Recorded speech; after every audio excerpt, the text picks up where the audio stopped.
பிதா சுதன் பரிசுத்தாவின் பெயராலே ஆமேன். மரியே வாழ்க என்ற வார்த்தை.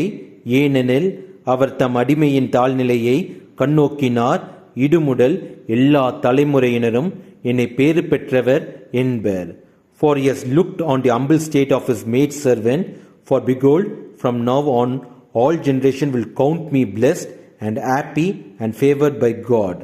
லூக்கா நற்செய்தி அதிகாரம் 1 வசனம் 48.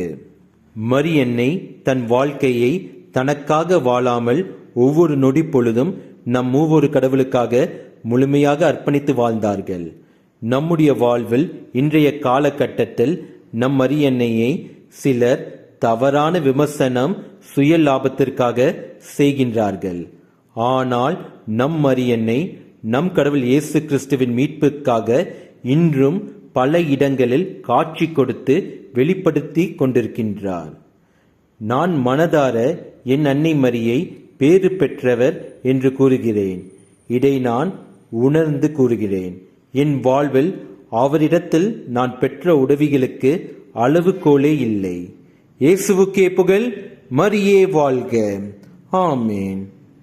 இருளே சூழ்ந்திடும் போதே உதய தாரகை போலே, இருளே சூழ்ந்திடும் போதே உதய தாரகை போலே, அருளே நிறைந்த மாமரியே அருள் வழி காட்டிடுவாயே, அழகின் முழுமையின் தாயே அழகையின் தலைமிடித்தாயே, உலகினில் ஒளியேற்றிடவே அமலனை எமக்களித்தாயே, அழகின் முழுமையின் தாயே.